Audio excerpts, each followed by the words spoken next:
Movie का first time period आता है और ये 1999 है।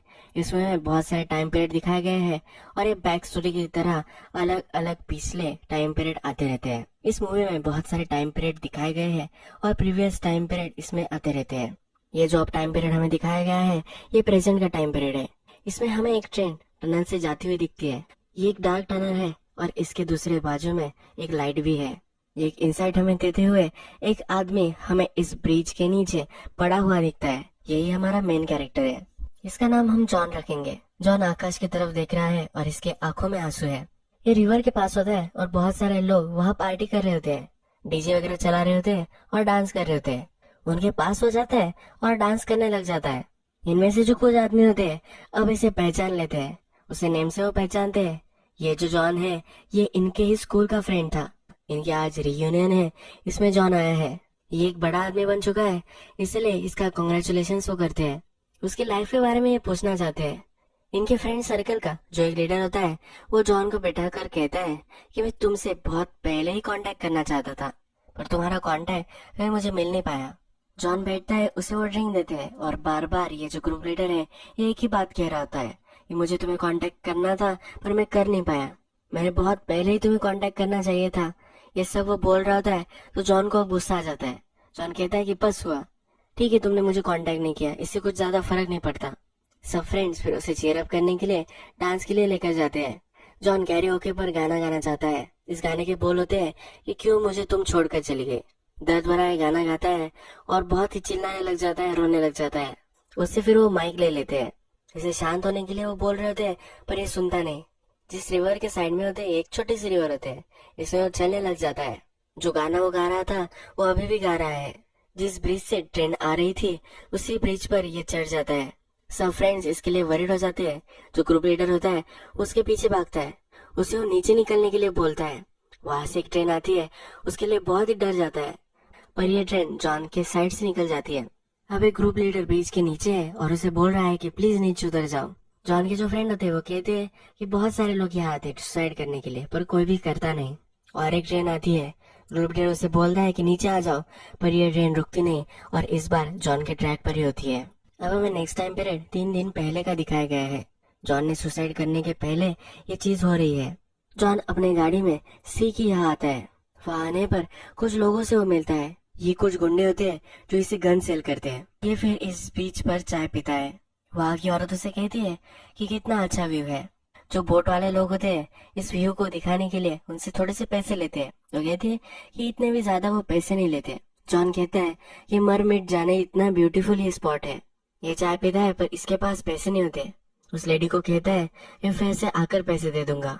फिर अपनी कार में ये बैठ जाता है, अपनी चाय खत्म करता है और जो गन उसने बाय की होती है उसे अपने आप को मारने की कोशिश करता है, पर वो अपने आप को मार नहीं पाता। जॉन फिर सिटी में आ जाता है। एक आदमी पर वो नजर रखता है। ये आदमी जब अपनी बिल्डिंग में जाता है तो जॉन वहाँ आ जाता है। उस पर वो गन चलाने वाला होता है पर ये आदमी झुक जाता है, उसे गोली नहीं लगती।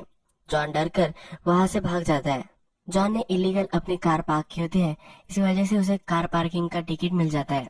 ये वो पे नहीं कर पाता और वो निकाल रहा होता है। वहाँ पुलिस ऑफिसर आ जाता है, उससे वो छुड़वा कर भाग जाता है। इसके बाद वो अपनी वाइफ के पास आता है। बहुत ही रात हो चुकी होती है और इसके वाइफ से उसका डिवोर्स हो चुका है। उसकी वाइफ उसे पूछती है कि तुम यहाँ क्यों आए हो। ये एक्चुअल में उसकी लड़की से मिलने आया हुआ होता है, पर इसकी वाइफ अब उसे मिलने नहीं देने वाली। छोटा कुत्ते का बच्चा इन्होंने पाला हुआ होता है, तो ये कहता है कि मैं इससे मिलने आया हूँ। इस कुत्ते को सहलाता है। उसकी वाइफ उसे पूछती है कि क्यों, पर इसके पास कुछ भी जवाब नहीं होता, तो उसकी वाइफ अब दरवाजा बंद कर लेती है। रात में बारिश हो रही है और जॉन अपने घर आ जाता है। ये एक झोपड़ी में अब रह रहा होता है। उसका पीछे एक आदमी कर रहा होता है। अब इसे उसने ढूंढ लिया है और जॉन के पीछे उसके घर में आ जाता है। वो कहता है कि तुम्हें ढूंढना बहुत ही डिफिकल्ट था। जॉन फिर अपनी गन निकालता है। वो कहता है किसने भेजा है तुम्हें। ये आदमी कुछ भी बोल नहीं रहा होता। फिर वो कहता है ये जो गन मैंने बाय की है, मैं अपने आप को मारने वाला था, पर मैंने सोचा कि मैं मरने वाला हूँ तो किसी और को भी मेरे साथ लेकर जाओ। मैं एक ही आदमी को लेकर जाने वाला था, पर मैं अब कंफ्यूज हो चुका हूँ। मैं किसको मारूं ये मुझे समझ में नहीं आ रहा। स्टॉक ब्रोकर को जिसने मैंने सारे पैसे ले लिए, मेरा फ्रेंड जो मेरे बिजनेस के पैसे लेकर भाग गया, लोन वाले जो हमेशा मुझे तंग करते रहते थे, या मेरी वाइफ और लड़की, और तुम यहाँ अब आए हो। तुम्हारा आज का दिन कुछ अच्छा नहीं है। वो उससे पूछता है कि तुम यहाँ क्यों आए हो। वो कहता है, क्या तुम सुंची को जानते हो? जॉन पहले समझ नहीं पाता। वो कहता है कि तुम दोनों कपल्स थे। ये जो आदमी होता है ये सुंची का हस्बैंड होता है। सुंची और जॉन का बहुत सालों पहले प्यार था। सुंची अब बेड पर है और वो मरने वाली है। इसी वजह से उसे अब जॉन को फिर से वापस देखना है।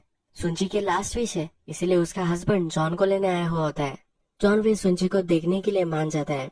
सुंची का हस्बैंड उसे कुछ कपड़े दे देता है। जब वो हॉस्पिटल पहुंचते हैं तो सुंची के हस्बैंड को पता चलता है कि सुंची कोमा में चली गई है। वो अब किसी से भी बात नहीं कर सकती। जॉन ने सुंची के लिए पेपरमिंट कैंडी लाई हुई होती है। वो फिर अंदर जाता है। वो फिर भी उससे बात करना चाहता है। वो कहता है कि हमें मिले बहुत साल हो चुके हैं। मैंने तुम्हारे लिए पेपरमिंट कैंडी लाई है। क्या तुम्हें याद है जब मैं आर्मी में था तो तुम मुझे ये भेजा करती थी? मैं इसे हमेशा संभाल कर रखता था। ये वही पेपरमिंट कैंडी है। ये वहाँ आर्मी में अलाउड नहीं था, इसी वजह से मैं ट्रबल में भी आ गया था, पर फिर भी मैंने इसे जतन करके रखा है। जॉन फिर रोने लग जाता है और वहां से चला जाता है। सुंची कोमा में थी पर फिर भी ये सब सुन रही थी। उसके आंख में आंसू आ जाते हैं। जब जॉन नीचे आता है तो सुंची का हस्बैंड उसे कैमरा देता है। वो कहता है, सुंची ने ये तुम्हारे लिए लाया था, ये वो तुम्हें ही देना चाहती थी। जॉन फिर इस कैमरे को सेल कर देता है। रात में हमें जॉन ट्रेन के साइड में दिखता है और यहाँ वो बहुत रोता है। यही ये टाइम पीरियड खत्म हो जाता है। नेक्स्ट जो टाइम पीरियड है ये 1994 का है। इस टाइम पीरियड में जॉन अभी भी अपना बिजनेस चला रहा है। बहुत सारे फोन उसे आ रहे हैं, ये हमें दिखता है। इस फोन में एक डिटेक्टिव का भी फोन होता है। वो किसी का पता करना चाहता है, किसी के बारे में जानकारी निकालना चाहता है। वो फिर अपने फर्नीचर शॉप पर आता है। वो आकर उसकी असिस्टेंट भी होती है, उसे वो चाय देती है। अपने फ्रेंड के साथ वो लंच करने के लिए जाने वाला होता है, तभी फिर से उसे डिटेक्टिव का कॉल आता है। डिटेक्टिव ने उसकी वाइफ का पता निकाल लिया होता है। उसकी वाइफ पर ही नजर रखना चाहता है। उसकी वाइफ जहाँ होती है वहां हो जाता है और उसका पीछा करता है। इसकी वाइफ जो है इसका चक्कर चल रहा है। इसकी वाइफ का नाम हम किम रखेंगे। जॉन की वाइफ फिर एक आदमी के साथ उसके घर चली जाती है। जॉन दरवाजा खटखटाकर अंदर आ जाता है। ये सब डर जाते हैं और इस आदमी को वो पकड़ लेता है। जब ये सब बाहर आते हैं तो इस आदमी को बहुत मारता है। अपने वाइफ से वो बात करता है तो उससे पूछता है कि अब तुम कैसे घर जाने वाले हो। वो टैक्सी रहने वाली होती है। उससे भी पूछती है कि तुम कब घर आने वाले हो। वो कहता है कि मैं आज लेट हो जाऊंगा, रात में मैं घर आऊंगा। फिर हमें पता चलता है कि जॉन जब अपनी वाइफ का पीछा कर रहा था उसने अपने असिस्टेंट को अपने साथ ही लाया था। जॉन का अपने असिस्टेंट के साथ चक्कर चल रहा है और ये दोनों इंटीमेट हो चुके हैं, ये हमें दिखता है। जॉन के असिस्टेंट और वो दोनों खाना खाने के लिए एक रेस्टोरेंट में आते हैं। यहाँ इस रेस्टोरेंट में एक बच्चा आता है जिसका बॉल उसके पास आ जाता है। जॉन और ये बच्चा एक दूसरे के साथ खेलने लग जाते हैं। फिर इस बच्चे का पेरेंट आता है। जॉन इस बच्चे के पेरेंट को पहचान लेता है। जॉन उससे पूछता है कि अब तुम क्या कर रहे हो, कैसा चल रहा है। ये जो पेरेंट है इसका नाम हम जेसी रखेंगे और इसे आप याद रखना। जब जेसी और जॉन दोनों टॉयलेट में होते हैं तो जॉन फिर उससे कहता है, लाइफ इज ब्यूटीफुल। जेसी को समझ में नहीं आता तो फिर से दोहराता है, लाइफ इज ब्यूटीफुल। ये कोट भी आप याद रखना और ये फिर से मूवी में हमें दिखेगा। नेक्स्ट दिन जब आता है तो जॉन के जो सब कलीग है इन सब को लंच के लिए उन्होंने इनवाइट किया होता है। यहाँ पे जॉन की असिस्टेंट भी होती है। किम का जो डॉग होता है ये जॉन को पसंद नहीं आता, उसे वो लात मारने लग जाता है। किम अपने डॉग को बचा लेती है। प्रीवियस सीन में हमने देखा था कि इसी डॉग को वो सहला रहा था। वो अपनी वाइफ के साथ जो रिलेशनशिप थी उसे फिर से पाना चाहता था, इसी वजह से वो ये कर रहा था। जब ये लंच के लिए बैठते हैं तो उसकी वाइफ प्रेयर करने लग जाती है। ये प्रेयर करते वक्त वो रोने लग जाती है।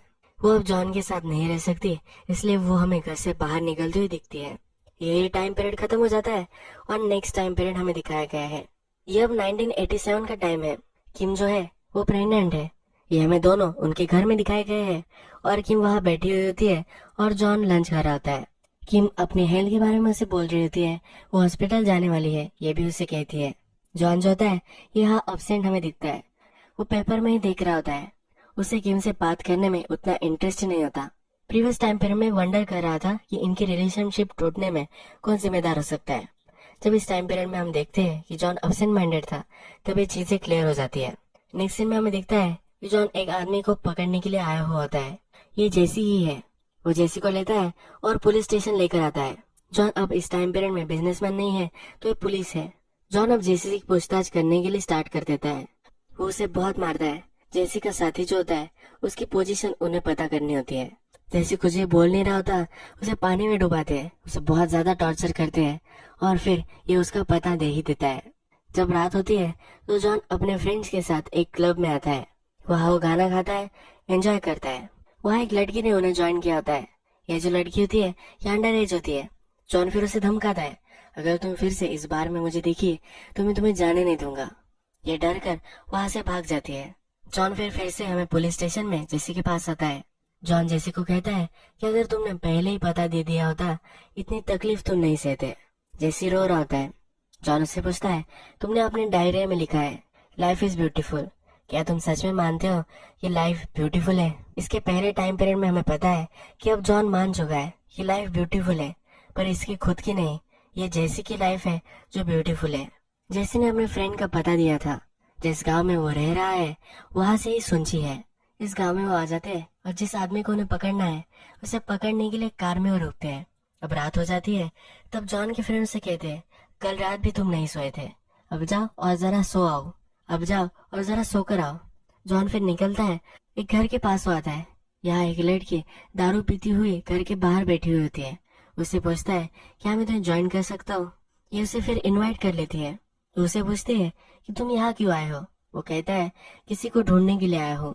वो फिर और भी इंटरेस्टेड होती है। जॉन कहता है कि मेरी जो फर्स्ट लव थी वो यहाँ रहती थी, मैं उसे ढूंढने के लिए यहाँ आया हूँ। इस बड़े से शहर में ये कहाँ रह रही है ये अब मुझे नहीं पता, पर ये जो बारिश है ये वो भी देख रही है और मैं भी देख रहा हूँ। एक ही आकाश के नीचे हम हैं, एक ही शहर में हम हैं। इसका प्रेजेंस मुझे यहाँ महसूस हो रहा है और इसमें ही मैं खुश हूँ। ये लड़की फिर इमोशनल हो जाती है। वो कहती है कि आज रात के लिए तुम प्रिटेंड करो कि मैं ही वो लड़की हूँ जिसे तुम ढूंढ रहे हो। ये दोनों फिर इसके घर में आते हैं और इंटीमेट हो जाते हैं। रात में लड़की जॉन से पूछती है, अगर तुम सुंची से कुछ भी बात कर सके तो तुम क्या करोगे? जॉन फिर सिर्फ सुंची का नाम लेता है और नाम लेते लेते ही रोने लग जाता है। ये लड़की कहती है कि मुझे एग्जैक्टली पता है कि तुम अब कैसा महसूस कर रहे हो। इसका भी हार्ट ब्रेक हो चुका होता है। जब सुबह होती है तो जॉन अपने फ्रेंड्स की कार के पास आता है। जिस आदमी को ढूंढ रहे थे ये जॉन के पीछे ही चल रहा होता है। इसको अब वो पकड़ लेते हैं। जॉन को फिर से उस लड़की को मिलना होता है। इन्होंने डिसाइड किया होता है ब्रेकफास्ट के लिए वो फिर से मिलेंगे, पर अब उन्होंने जिस आदमी को उन्हें ढूंढना था उसे ढूंढ लिया है। जॉन उसके पास जा नहीं पाता। ये लड़की रिवर के पास उसका वेट ही कर रही है। ये हम देखते हैं। यही टाइम पीरियड खत्म हो जाता है और फिर से पास्ट में 1984 में हम आ जाते हैं। यहाँ हमें किम और जॉन दिखते हैं। जिस गली में रहता है वही किम भी रहती है। किम को साइकिल चलाना नहीं आता। उससे पूछ रही होती, क्या तुम मुझे सिखाओगे? जॉन कहता है कि मुझे काम पर जाना है। इससे पहले वो किम के रेस्टोरेंट में आता है। उसे किम खाना खिलाती है और एक आदमी वहाँ खाना खाने के लिए आता है और किम को टच करता है। किम उसे झटक देती है। अब जॉन को रियलाइज होता है कि किम को वो पसंद करता है। इसी वजह से अपने नेक्स्ट सीन में हमें उसे साइकिल कैसे चलानी है ये सिखाता हुआ देखता है। इस टाइम पीरियड में जॉन ने अभी अभी पुलिस फोर्स ज्वाइन की है। ये जो सब पुलिस होते हैं एक आदमी को उसे टॉर्चर करने के लिए बोल रहे होते हैं। इस आदमी के पास हो जाता है। उससे कहता है कि प्लीज जो भी इन्फॉर्मेशन तुम्हारे पास है वो मुझे दे दो।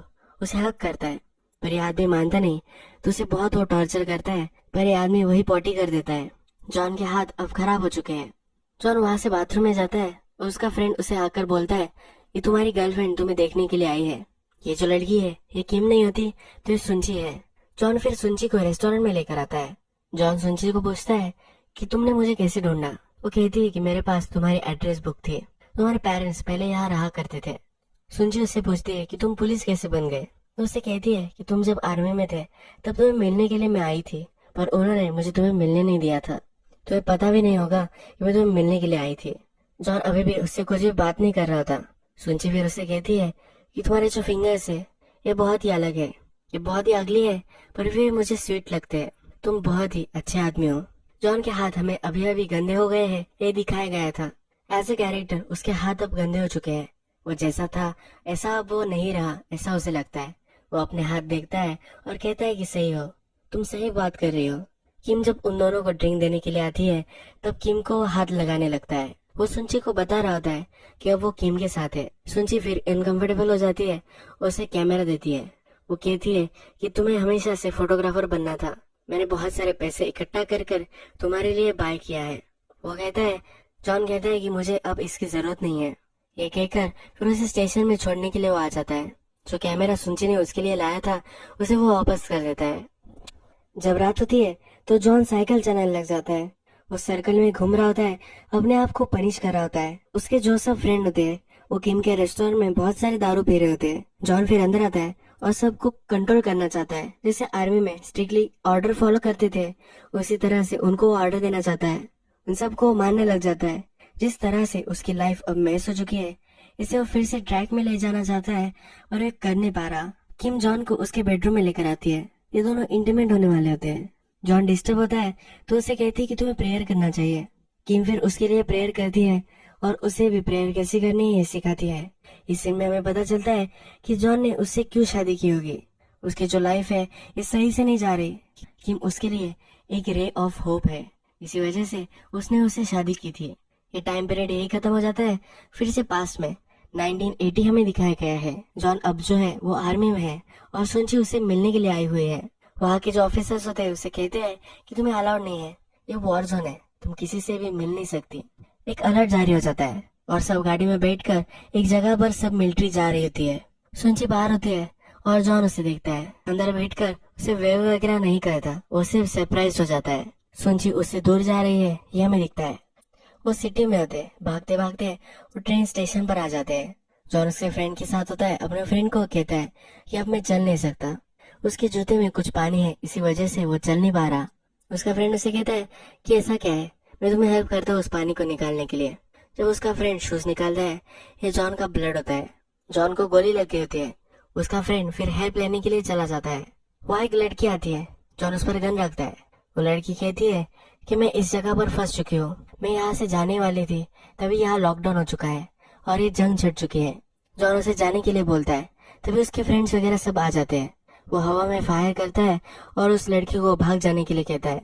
वो 2-4 राउंड फायर करता है पर उसे चोट लग गई थी, इसी वजह से सही से शॉट फायर नहीं हो पाते और उस लड़की को उसने मार दिया है ये उसे रियलाइज होता है। उसके पास जाता है, इसने उसे मार दिया है इसलिए वो रोने लग जाता है। इसे इस लड़की में सुंची दिखाई देती है।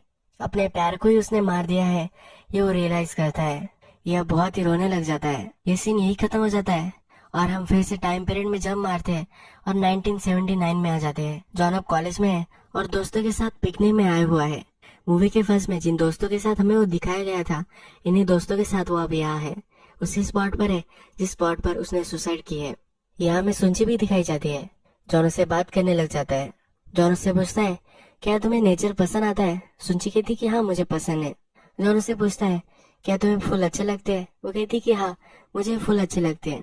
जॉन उससे कहता है मुझे फोटोग्राफर बनना है, ये जो नेचर की ब्यूटी है ये मुझे कैप्चर करनी है। सुंची इस पर हंसती है और फिर उसे पेपरमिंट कैंडी देती है। जॉन उससे पूछता है क्या तुम्हें ये पसंद है।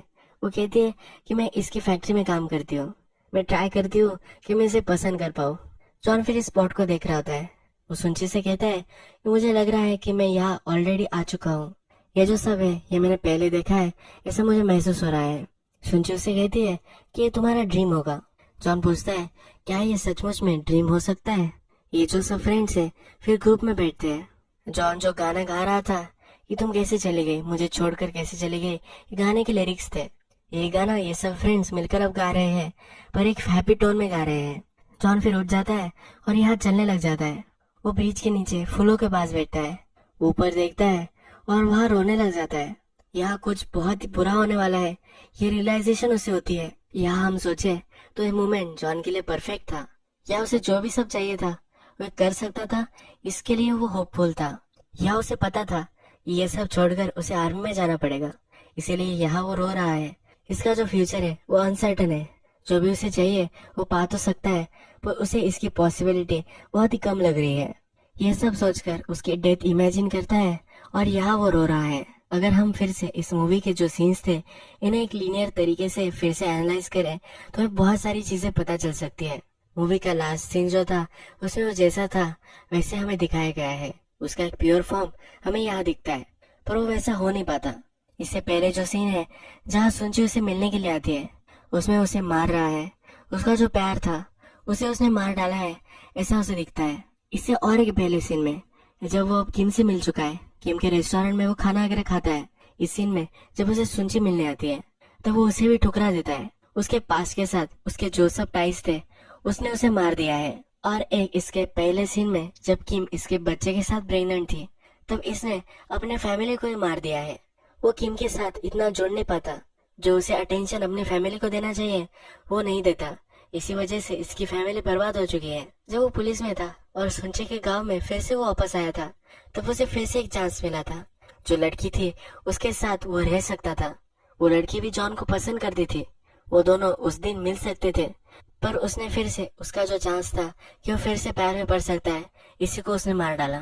जब मूवी के फर्स्ट सीन आए थे, जब वो गन बाय करता है, तो वो सबको मार डालना चाहता था। तो स्टॉक ब्रोकर को, बैंक वालों को, उसका जो फ्रेंड था उसको, उसके वाइफ को, बच्ची को, सब लोगों को वो मार देने वाला था। और आखिर में उसने अपने आप को ही मार दिया। अगर हम फिर से देखें तो जॉन के पास हमेशा ऑप्शन था। जो वो पाना चाहता था वो हमेशा उसके सामने था, पर वो कभी भी उसे रिकॉग्नाइज नहीं कर पाया। जो वो कॉलेज में था तो उसे फोटोग्राफी करनी थी, पर उसे करने के लिए वो करेज नहीं जुटा पाया। उसके अल्टरनेट में वो आर्मी में चला गया। जब वो आर्मी में था तो सुंची उसे मिलने आई थी, पर उसने सुंची को देखा है और उससे वो कांटेक्ट करे ऐसा उसे नहीं लगा। जब उसने उस लड़के को मारा तो उसे लगा कि वो बहुत ही बुरा आदमी बन चुका है और वो सुंची को डिजर्व नहीं करता। वो उस पल में सुंची को पा सकता था, पर तभी भी उसने ऐसा नहीं किया। सुंची फिर से उसे मिलने के लिए आई थी, पर किम के साथ फिर वो इन्वॉल्व हो गया। उसके हाथ गंदे हो चुके हैं, उसका सोल अब डर्टी हो चुकी है, ऐसा उसे लगता था। अब वो सुंची को डेफिनेटली डिजर्व नहीं करता। सुंची उसे लाइफ का और एक चांस देकर जाती है, उसे कैमरा देकर जाती है। अगर जॉन डिसाइड करता तो अपना पैशन परस्यू कर सकता था, तभी भी उसने ऐसा नहीं किया। जब किम के साथ उसकी शादी हो गई, अगर उसने फैमिली को इम्पोर्टेंस दिया होता तो फिर भी उसकी फैमिली कभी टूटती नहीं, और जो उसके हालात हो चुके थे वो नहीं हो पाते। इसके कॉन्ट्रास्ट में उसने वायलेंस का वे चूज किया। जब वो मूवी में बर्बाद हो चुका था, उसका जॉब उसके पास नहीं है, उसकी फैमिली उसके पास नहीं है, तब सुंची का हस्बैंड उसे फिर से उसका कैमरा देता है। वो अपने ड्रीम को सेल कर देता है, अपने फ्रेंड्स के रियूनियन में हो जाता है। उसके फ्रेंड उसके लिए बहुत ही सपोर्टिव है। फिर से वो यादें जी सकता है जो उसके लिए ब्यूटीफुल थी। उसे लाइफ में सपोर्ट करने वाले जो भी सब उसके फ्रेंड हैं वो यहाँ मौजूद है। जॉन के लिए ये सब केयर करते हैं, पर ये वो देख नहीं पाता और फिर वो सुसाइड कर लेता है। हम जो है अपने आप को हमेशा जज करते रहते हैं, हम बुरे हैं इसलिए हमें ये नहीं करना है। ये सब जो है ये बहुत ही गलत है। लाइफ हमेशा हमें जो भी चांस देती है, हमारे साथ जो भी अच्छा होने वाला है, इसे हमें जकड़ लेना चाहिए। इसीलिए सीज द मूवमेंट कहा जाता है। जो मूवमेंट है इसे हमें पकड़ लेना चाहिए, जकड़ लेना चाहिए और इसका कुछ ब्यूटीफुल बनाना चाहिए। लाइफ को देखने का एक अलग तरीका यह मूवी हमें दिखा कर जाती है। अगर आपको ये वीडियो पसंद आई होगी तो प्लीज इस वीडियो को लाइक कर दीजिए। अगर आपको ऐसे बहुत सारे एक्सप्लेनेशन चाहिए तो प्लीज मेरे चैनल को सब्सक्राइब कर दीजिए। बेल नोटिफिकेशन आइकन भी दबा दीजिए, यानी कि आपको सब वीडियोस मिलती रहे। हम फिर से मिलेंगे और एक मूवी के साथ। तब तक के लिए थैंक यू और अब अपने आप का ख्याल रखिए।